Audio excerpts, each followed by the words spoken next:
E já estamos no ar em mais um programa Elgue Você, sempre com aquele compromisso de trazer informação com credibilidade e com relevância na sua vida.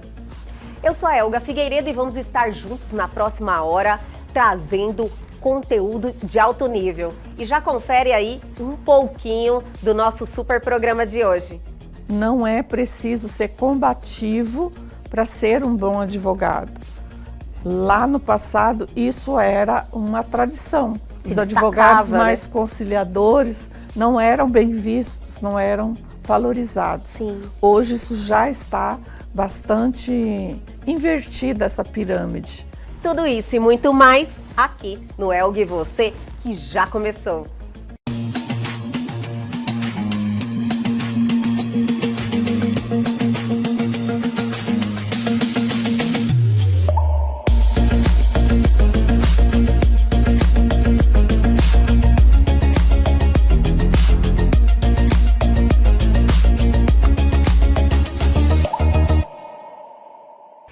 Vamos iniciar este programaço, minha gente, trazendo o nosso parceiro querido do coração, trazendo a Oncolog, que cuida do nosso bem mais precioso, que é a nossa saúde. Está na hora do Minutinho Oncolog.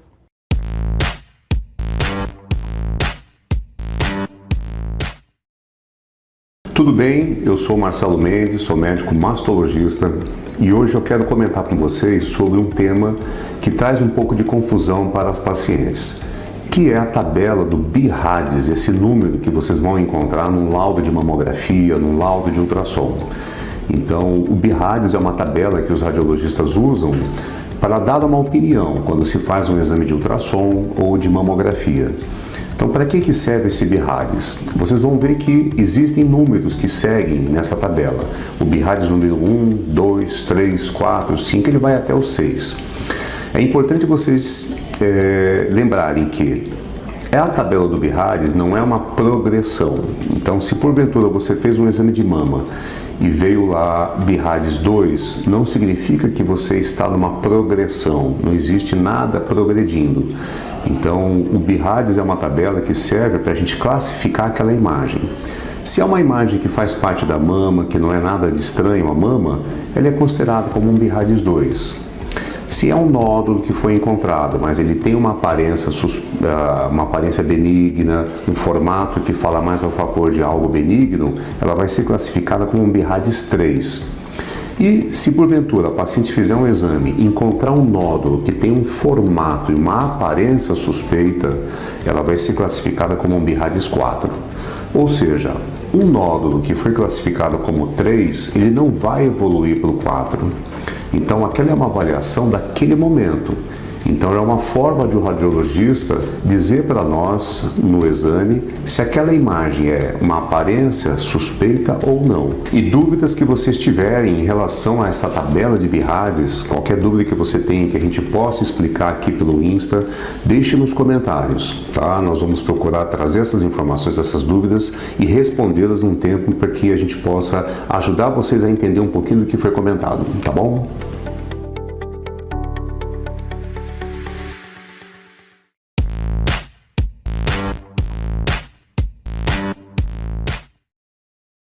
E aí, minha gente, gostaram das dicas, de todas as informações que a Oncolog traz semanalmente aqui, através do nosso programa, né, minha gente? Mas segue o baile, seguimos em frente, chegou aquele momento de deixarmos vocês por dentro, ligadíssimos em tudo que está acontecendo no Brasil e no mundo. Chegou a hora do nosso radar, do nosso quadro de notícias.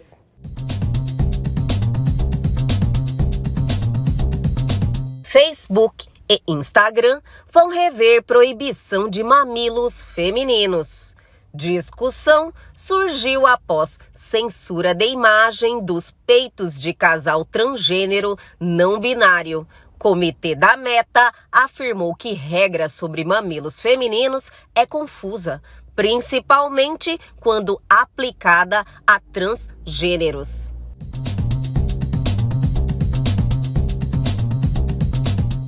Robô humanoide Atlas agora pode pegar e arremessar objetos. empresa de robótica controlada pela montadora Hyundai, divulgou demonstração em que o robô coloca suas novas habilidades em prática.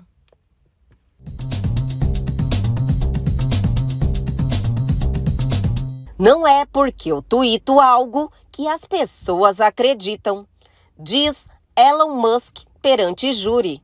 Bilionário foi a julgamento por publicar em sua conta no Twitter que considerava tirar montadora de carros elétricos da Bolsa de Valores.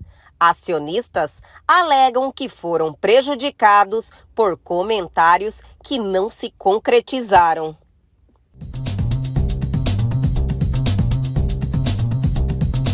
E aí, minha gente, gostaram da seleção de notícias? Sempre escolhemos aquelas que têm relevância no seu dia a dia. Vamos dar aquela paradinha, mas é bem rapidinho. A gente já volta com um super bate-papo com a nossa desembargadora, presidente do Tribunal de Justiça de Mato Grosso, Clarice Claudino.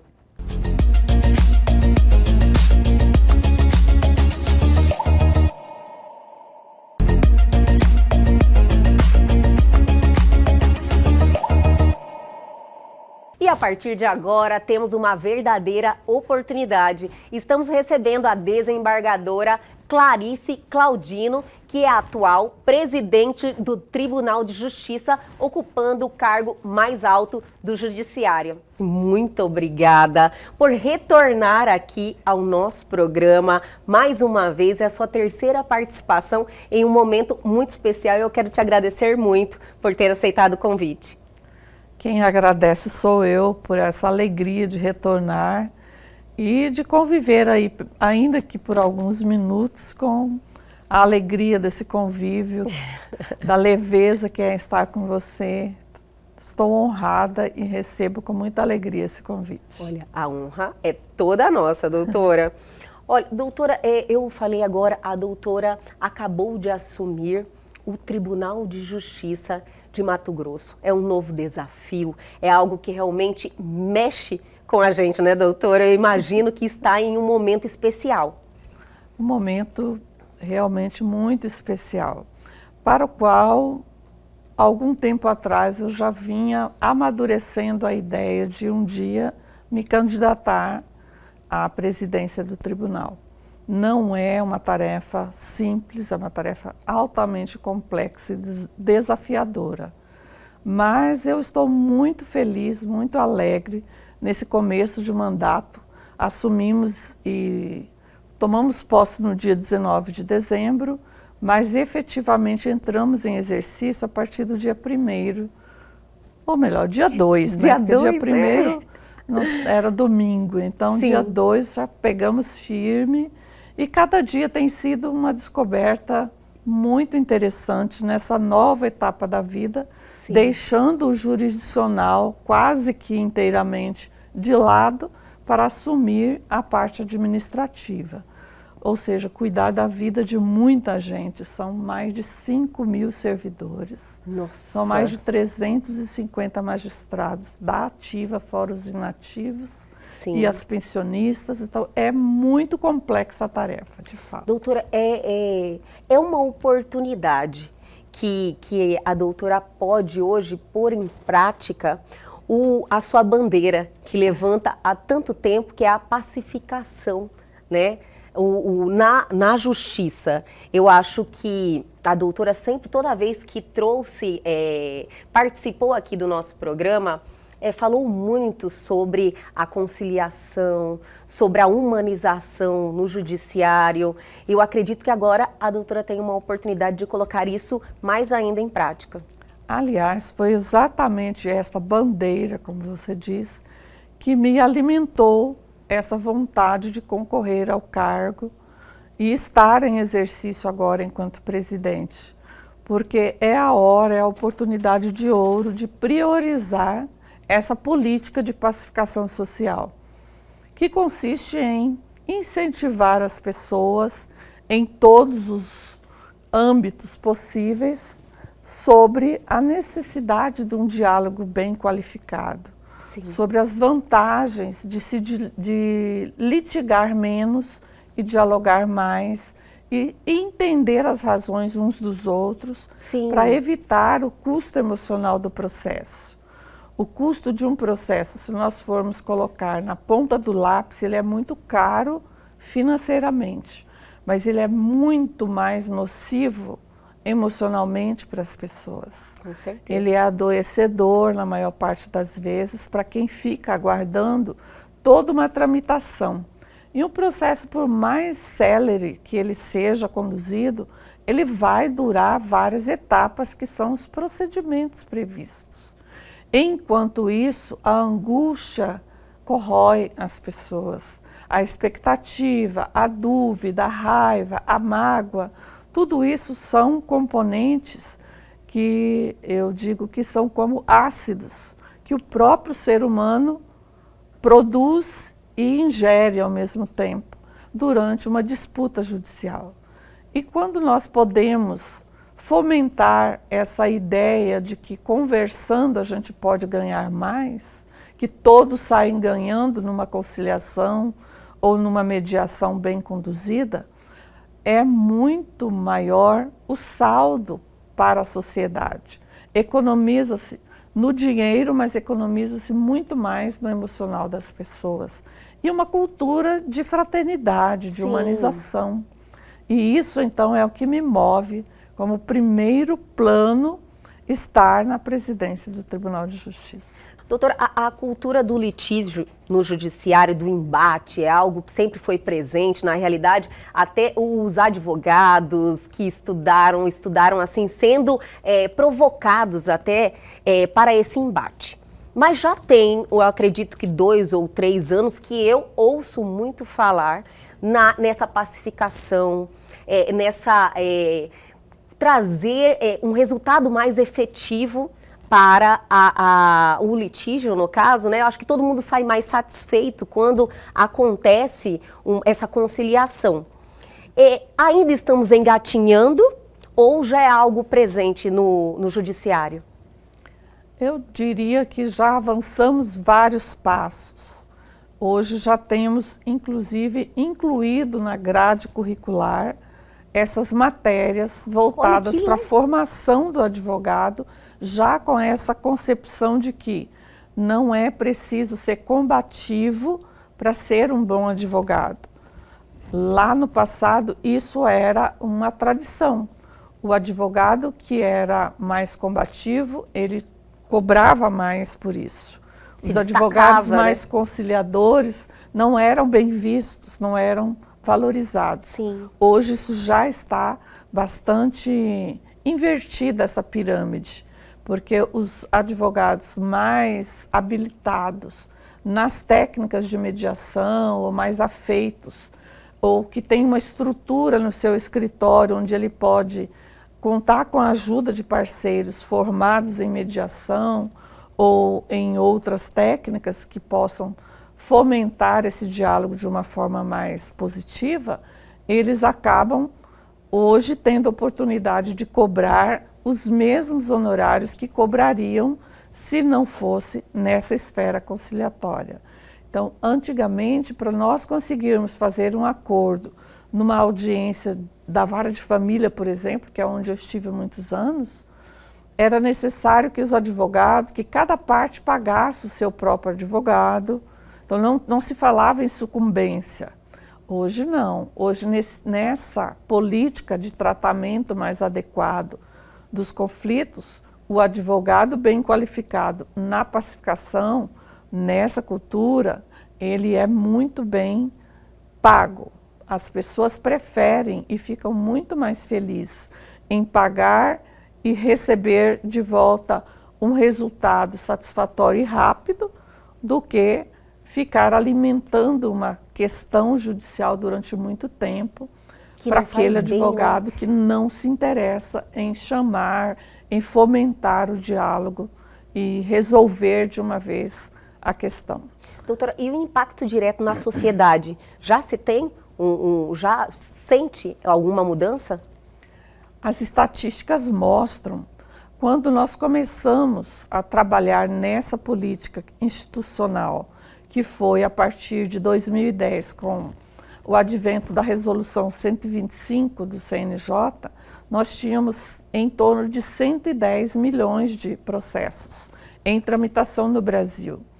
Uma década depois, nós estávamos na casa dos 70 milhões. Olha. Mato Grosso tem registro dessa queda de judicialização Sim. bem Expressiva. visível. Entendi. Dá para se perceber que ao longo dos anos vão caindo o número de processos. Se nós fizermos uma contabilidade, uma comparação no número de pessoas que aumentou, o número da população, com essa redução do número de processos em tramitação, ele dá um resultado bastante animador, embora nós saibamos que ainda está longe do ideal. Nós somos em torno de 18 mil julgadores, 18 mil magistrados.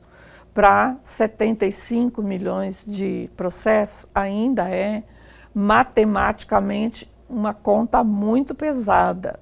Com Você certeza. há de convir comigo que 75 milhões dividido por 18 mil dá uma média muito pesada para cada Realmente. juiz, cada desembargador sobre os ombros.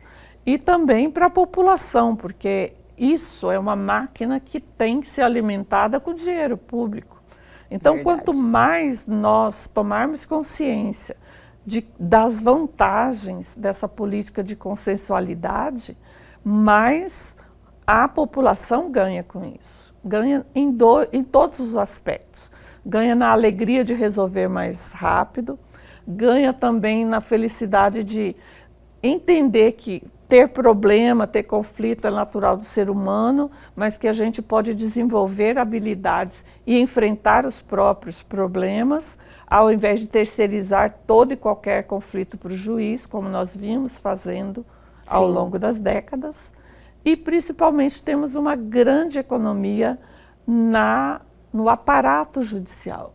A máquina acaba ficando mais enxuta, mais leve e mais barata. É um ganho para todo Um mundo, ganho para né, todos. doutora? Que programa sensacional! Mas chegou aquele momento de darmos uma paradinha, mas é bem rapidinho. A gente já volta.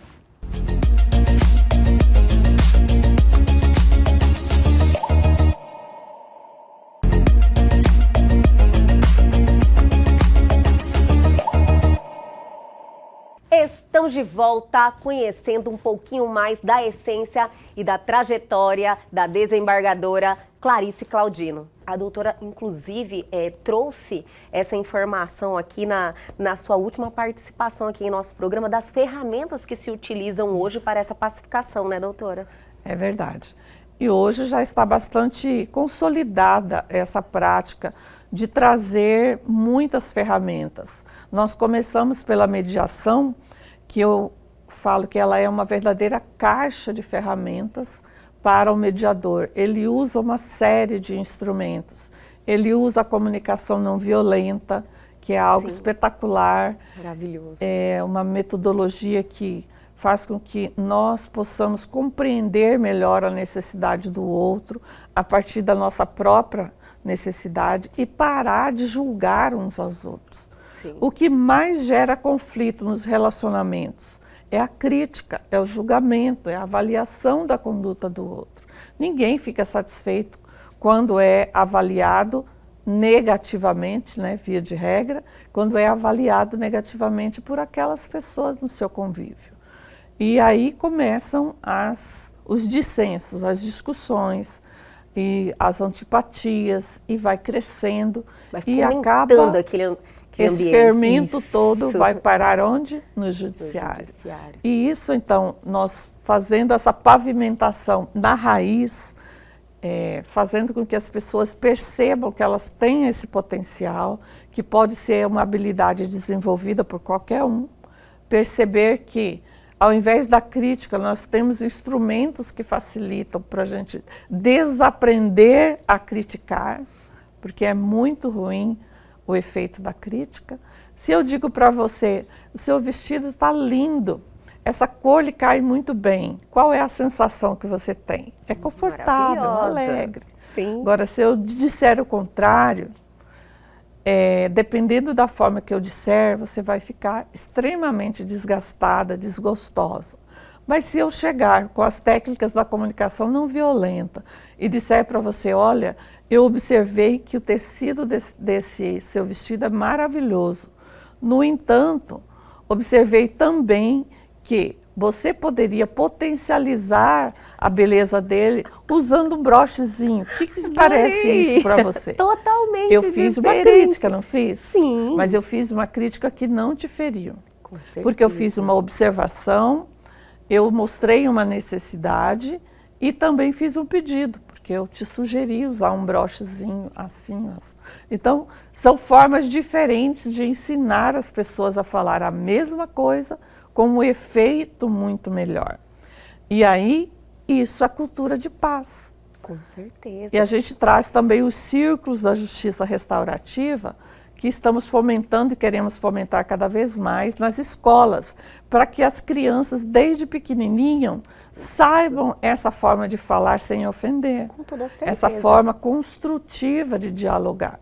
Então, os círculos, eles são movidos por perguntas inteligentes e norteadoras pelos facilitadores. Isso nós estamos levando para as escolas. Já fizemos um grande convênio e estamos ampliando e trabalhando muito nessa ideia de que a criança é o nosso principal material de fomentar essa cultura de paz. Infelizmente, não fomos ensinados, né, doutora?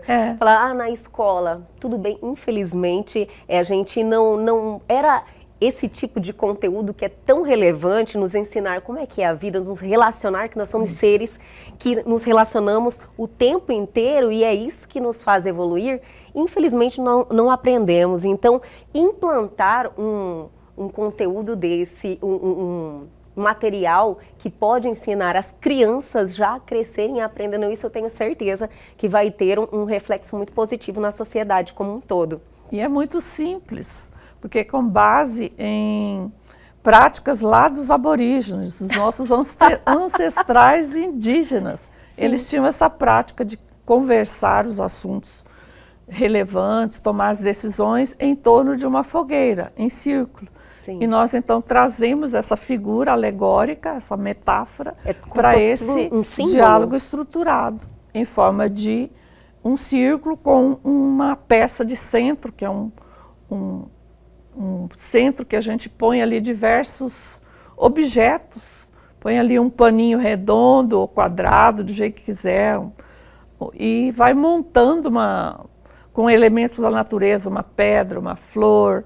E eu uso bastante a girafa, que é o símbolo que para nós representa a inteligência emocional do grande coração, que é o maior coração do reino animal, com o seu pescoço muito longo, que permite ter uma visão muito ampla, muito grande, o campo de visão dela. Então a gente vai colocando coisas ali para repousar o nosso olhar na hora de refletir. Sim. Às vezes a gente não quer enfrentar o olhar um do outro, mas a gente repousa o olhar naquele centro de mesa, é um centro de roda. E é uma delícia, é fantástico o efeito, transformador. Eu sempre digo que o círculo é mágico, porque a gente entra de um jeito e sai de outro totalmente diferente. Que maravilha. Conhecer uns aos outros durante uma rodada dessa é sensacional. Maravilhoso. Doutora, hoje eu acredito que toda ideia para ser consolidada, existe pessoas que pensam de uma maneira diferente, diríamos assim. Sim. Hoje, o judiciário já está mais sólido em relação a esse pensamento sobre a conciliação? É uma excelente pergunta, porque há algumas décadas eu me dedico a esse tema. E no começo, os primeiros projetos que a gente apresentava, era muito trabalhosa a tramitação, era muito baixa a aceitação e a efetividade menor ainda. Mas hoje isso já é visto com bons olhos pela grande maioria. Os colegas no tribunal valorizam, o CNJ dá uma pontuação muito boa para essas práticas. Então, tudo isso hoje é muito bem visto e valorizado. É claro que ainda tem focos pequenos de resistência, que como cada é vez natural. vão ficando menores, né, doutora? Nós temos ainda alguns focos de resistência, por exemplo, em relação à prática da justiça sistêmica, que a gente traz os conceitos das constelações de Bert Hellinger. Então, tem algumas pessoas que eu digo mais por não conhecer o tema, ainda tem assim, uma ideia mal construída a respeito. Mas depois, quando começa a entender a dinâmica dessas leis que regem e que foram, então, divulgadas pelo Bert Hellinger, através das constelações, são leis naturais da vida. Sim. A lei do pertencimento, a lei da hierarquia, a lei do dar e receber, são coisas da nossa essência, do nosso dia a dia. E aí isso desmistifica. Então, hoje, quando a gente entra no ambiente e para falar de mediação, de constelação, ou mesmo da justiça restaurativa, a gente não encontra mais aquela resistência, ou às vezes até o desconhecimento e o descrédito com o qual eu já lidei durante muitos anos.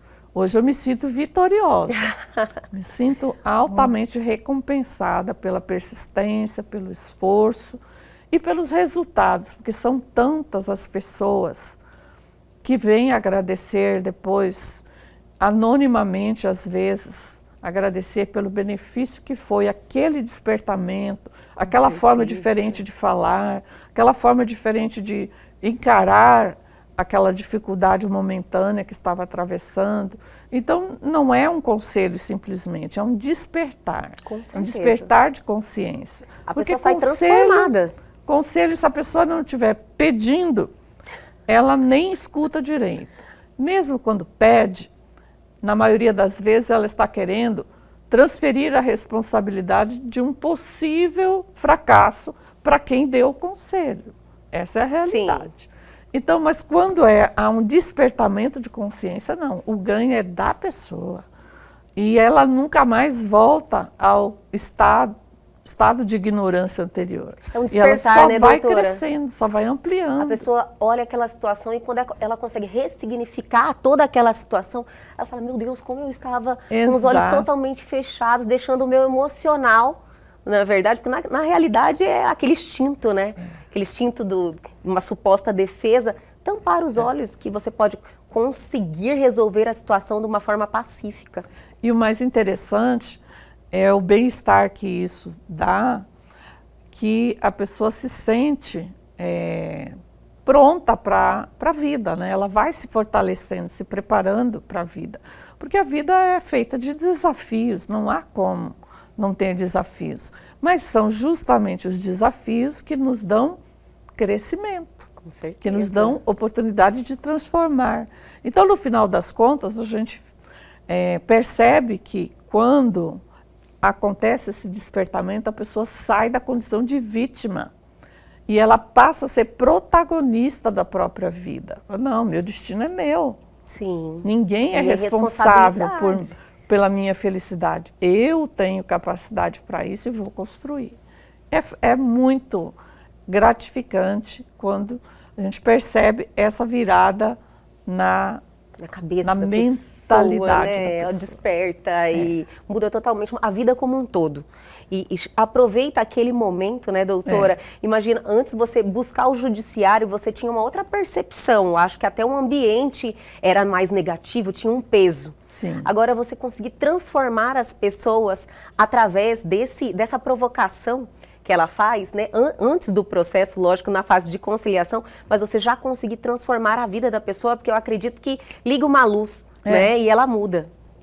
E o interessante é que você falou em algo que me chama muito a atenção, que é esse ambiente austero, às vezes até um pouco amedrontador que as pessoas têm em relação ao judiciário e que é uma das pretensões, é um dos pilares do meu projeto de administração, exatamente trabalhar muito essa humanização, o acolhimento, capacitar as pessoas. Para isso, nós precisamos primeiro valorizar o nosso interno, humanizar o nosso interno, cuidar das nossas pessoas, das pessoas que compõem o Poder Judiciário. Sim. Então, hoje eu falo muito nisso, cuidar das pessoas. Primeira providência, trazer um profissional habilitado para cuidar, para fazer um grande projeto de saúde emocional. Já estamos fazendo isso. Então, já contratamos o profissional e já delegamos para ele essa grande tarefa. Que maravilha, doutora. Nós precisamos dar o exemplo, né? Com certeza. E eu acredito que a carência da grande maioria das pessoas está bem aí, sabe? A pessoa aprender a trabalhar as suas emoções. E chegou aquele momento de darmos mais uma paradinha, mas é bem rapidinho, não saia daí.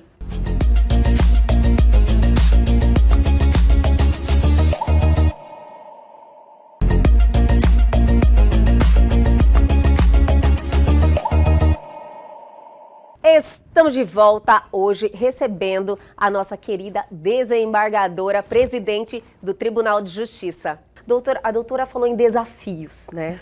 E eu imagino que é o grande desafio da sua vida, lógico, profissional, né?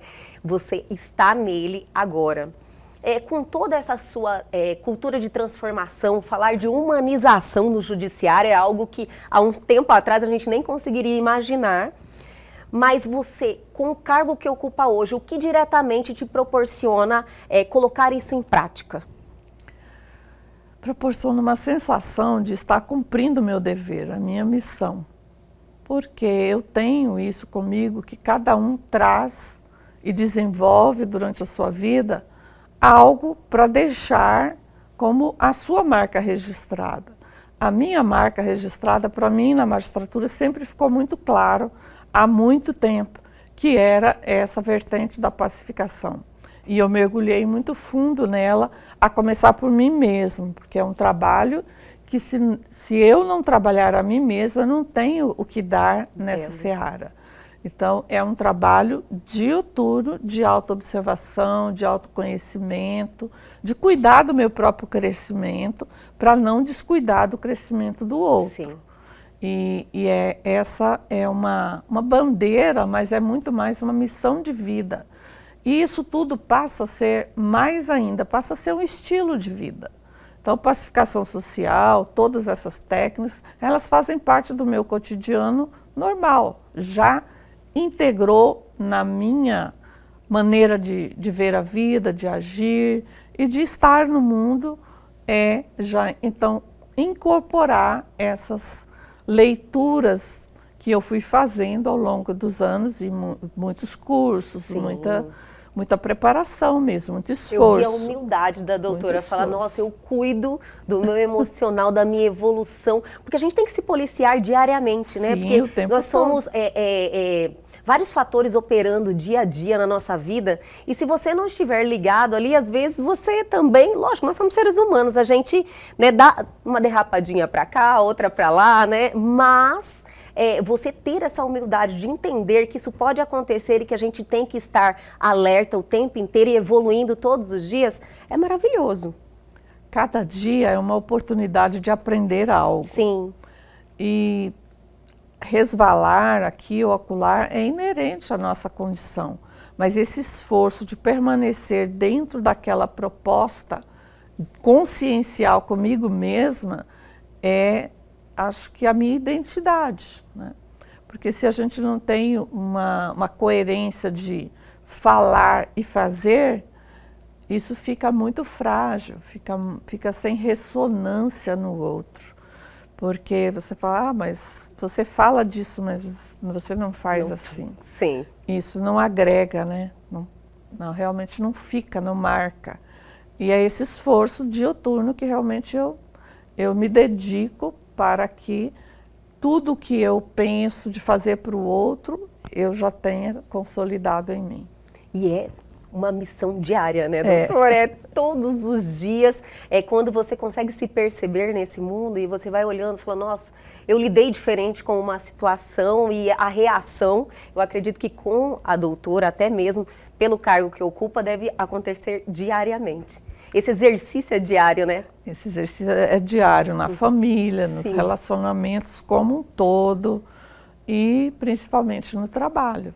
porque ali é a gama maior de desafios. Sim. Né? É bem interessante a gente observar e se observar, Sim. porque senão a gente perde o fio do parâmetro da realidade. É sempre a observação. Doutora, e a rotina mudou muito nesse ano de 2013, nesse início?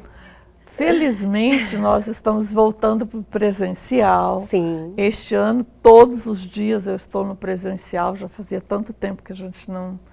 E a gente vai voltando aos poucos naquela rotina, pegando o que foi bom daquela época que nós ficamos praticamente só no virtual e consolidando aqueles ganhos, fazendo com que essa transformação também ocorra agora de uma forma mais suave, porque ela foi muito truculenta, né? Dada a pandemia, nós não tivemos tempo de absorver a mudança do presencial para o virtual. E agora essa volta àquele antigo normal, ela precisa ser mais generosa, precisa ser mais gradual, para a gente, inclusive, identificar melhor onde que ficou o saldo positivo. E se volta abruptamente, de repente a gente até deixa de valorizar alguns ganhos importantes. Né? Com certeza, eu acredito assim que teve coisas que aconteceram como audiência à distância, que você consegue ter uma celeridade, você consegue também reduzir os custos, né, tanto para a pessoa que está ali, que acho que não volta para trás, né, doutora? Isso aí vai continuar. Eu espero que não tenha retrocesso. Sim. Porque nós tivemos aí situações de solução consensual de pessoas, uma lá no Canadá, outra lá na China, outra aqui no Brasil, aliás, 2, 3 aqui no Brasil, cada um no estado da federação. Então, nós temos relatos e comprovações de que os ganhos precisam ser mantidos. E agora, tem algumas coisas que precisam também voltar ao presencial. Nem tudo vai voltar ao presencial, mas também nem tudo vai ficar. Nós teremos aí, acho que um período de mescla, né? Com certeza. Eu acredito que esses ganhos, eles serão mantidos, sim. E é uma expectativa tanto de servidores quanto dos magistrados, a advocacia em geral, né? Eles querem a presença do magistrado na comarca, mas eles também querem manter essa possibilidade de, quando estiver impedido de ir ao fórum, poder resolver à distância as suas questões sem nenhum tipo de prejuízo. Doutora, isso é bom para todos. Com toda certeza. E redobra o desafio também, né, doutora? Você pegar aí toda essa bagagem de mudanças. A estrutura virtual, ela tende a cada vez mais ser ampliada. Porém, nós temos que ter regras muito claras. E trabalhar nessas regras muito claras agora, nesse momento, é o que nós estamos fazendo. Tanto o novo corregedor, quanto nós temos dialogado bastante para que seja um cenário facilmente transitável pelas pessoas, que não fique dúvida, será que vai ser assim, será que não vai ser assim. Entendi. E essas regras claras a gente vai construindo aos poucos, não dá para ser muito rápido.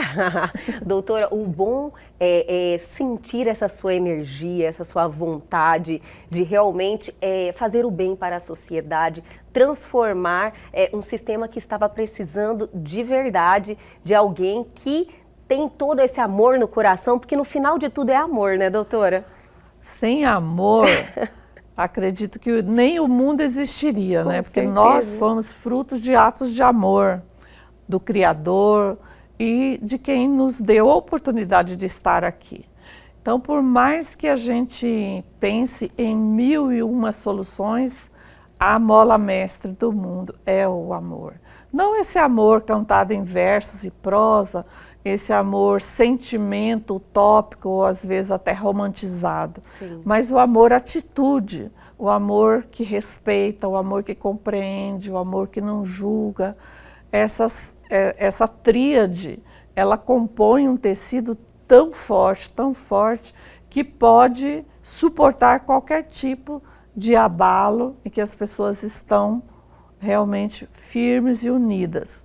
Respeito é o fundamental, o não julgamento, a compreensão da necessidade do outro. E isso vai se expandindo, eu acredito que é como se fosse um fermento numa massa, né? A tendência é ir fermentando, levedando cada vez mais. Hoje é muito comum, é muito constante a gente ouvir falar de temas como esse em qualquer âmbito, não só no Poder Judiciário. Sim. Está cada vez mais Com certeza. comum, mais presente nas conversas. Isso é animador, né, doutora? E ver que as pessoas estão entendendo essa necessidade de evoluir. E estão buscando isso, que é mais legal, porque eu acredito que é o momento, né? É aquela deixa necessária para chegar nela o conhecimento dessas novas percepções. Porque se a pessoa não está pronta, está fechada, nem chega. Você não pode consegue falar o que for, não quer vai, ouvir, né? Tá ali. Não vai impactar, não penetra na intimidade, muito menos na mente ou no coração. Então a pessoa ainda está blindada, está fechada e a vida segue. Vai chegar o momento em que todos nós seremos então tocados por algo que nos abra a sensibilidade, a percepção da necessidade de viver diferente, de olhar diferente e de pensar diferente. Porque tudo começa no pensamento, né? Então todas as nossas posturas, as nossas atividades, as nossas conquistas, tudo começou no pensamento. É a grande força motriz e que nós, na maioria das vezes, não identificamos porque ainda estamos no piloto automático. Isso. Quem que para pensar, poxa, mas esse copo maravilhoso, de onde que ele surgiu? Do pensamento de alguém. Com certeza. E assim a gente vai expandindo a consciência. Estamos em tempo de expansão de consciência. Marca bem isso. Que daqui mais um tempo a gente vai falar sobre esse assunto e falar, meu Deus, como é que eu não pensei nisso antes, né? Como é que eu não percebi isso antes? Estava tão evidente. Mas é assim, nós éramos crianças emocionais, espirituais, que estamos agora entrando numa outra fase da vida e que já temos então outros olhares. Isso é animador e visível, né? Essa busca pelo desenvolvimento que todos estamos aí, eu tenho certeza que foi um despertar para a humanidade agora, cada um provocado por algo que lhe toca, mas todo mundo abriu os olhos nesse momento. Isso aí está refletindo em vários setores, principalmente no judiciário, que é algo muito animador. Animador mais ainda é ter alguém como a doutora à frente de tudo isso. E eu quero te agradecer demais por nos dar a oportunidade de compartilhar seu conhecimento mais um pouquinho aqui em nosso programa, trazendo essa energia, trazendo bons exemplos, trazendo uma linguagem que contamina as pessoas com o bem. Eu acho que a humanidade precisa disso, doutora. Muito obrigada. O bem é contagiante. Sim. E faz bem fazer o bem. Eu sempre digo isso, olha, quem é banhado pela energia amorosa é quem doa. É o primeiro a sentir o reflexo de ter um olhar amoroso, de ter um olhar compassivo, que é da nossa essência. O ser humano, ele é essencialmente compassivo. Ele tem esse dom dentro, nós temos essa semente que é só deixar cultivar, deixar desabrochar, florir e frutificar. Doutora Clarice Claudino, muito obrigada mais uma vez por participar aqui do nosso programa. Não demore a voltar, tem mais, eu acredito que tem uns 2 anos da última participação. Nós ficamos ansiosos, estou feliz em poder conversar com a desembargadora nesse momento tão especial e peço que volte logo. Estarei sempre à disposição. É claro que a agenda é meio conturbada, mas a alegria de estar aqui é muito verdadeira, genuína, e eu agradeço imensamente por mais esse espaço para a gente conversar de uma forma tão leve e alegre. Com certeza. Olha, foi um presente para todos nós, todos os nossos telespectadores do programa Elgue e Você, para iniciar com o pé direito nesse 2023, viu? Muito obrigada. Obrigada. E o Elgue e Você de hoje fica por aqui, mas calma que tem muito mais vindo aí nesta semana. Perdeu algo, quer entrar em contato com a gente? Atenção à oportunidade. Pegue seu celular agora e aponte a sua câmera ao QR Code que está aí na sua tela e vá direto ao nosso canal no YouTube. E este programa já está lá à sua disposição. Aguardo vocês amanhã aqui na TV Pantanal, canal 22.1.